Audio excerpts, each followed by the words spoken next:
पूजनं कृत्वा प्रकृतिञ्च करोति यः तस्य वै पृथिवीजन्यो फलं भवति निश्चितम्।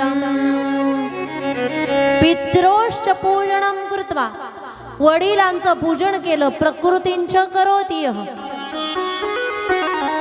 तर माता पित्याचं पूजन केल्यानंतर जणू प्रकृतीचं पूजन केल्याचं पुण्य मनुष्याला प्राप्त होतं।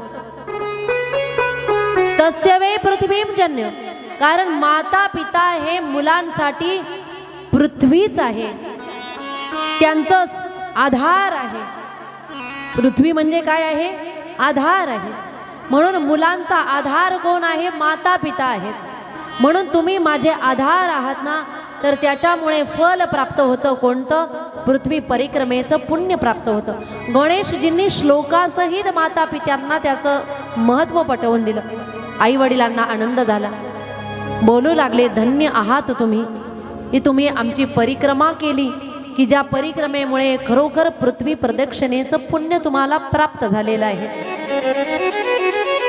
आई वडिलांची प्रदक्षिणा नाही तर दर्शन जरी केलं तरी काय होतंय? शास्त्र सांगतं, अभिवादनशीलस्य नित्यं वृद्धोपसेविना आयु विद्या यशो बल। काय मिळतंय? म्हणतात मुलांना अभिवादनशीलस्य नित्यं वृद्धोपसेविनः, नित्य वृद्धांचं सेवन केलं तर आयु विद्या यशो बलम या 4 गोष्टीची प्राप्ती होत असते।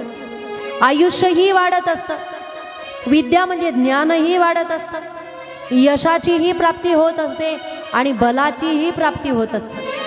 म्हणून नेहमी मोठ्याचं दर्शन केलं पाहिजे। पूर्वी दर्शन केलं जात होतं, दर्शन करा म्हणून शाळेमध्येही शिकवलं जात होतं, पण हल्ली शाळेमध्ये दर्शन शिकवलं जात नाही। पूर्वी सांगायचे, पहाट झाली की देवाचा नमस्कार करा, आई वडिलांना नमस्कार करा, सायंकाळ झाली की देवाला दिवा लावा, देवालाही नमस्कार करा, शुभम करोति कल्याणम म्हणा। हल्ली हे शिकवलं जात नाही। शाळेमध्ये गेले की आता शाळेमध्ये शिकवलं जातं काय? सकाळ झाली की म्हणायचं गुड मॉर्निंग आणि रात्री झोपायच्या वेळेस म्हणायचं गुड नाईट। आता गुड मॉर्निंग आणि गुड नाईट शिकवणारे कुठे सांगतायत की कुणाचं दर्शन केल्यानंतर काय होतंय? समजा आताचे मुलं जर सकाळी उठले आणि एखाद्या आई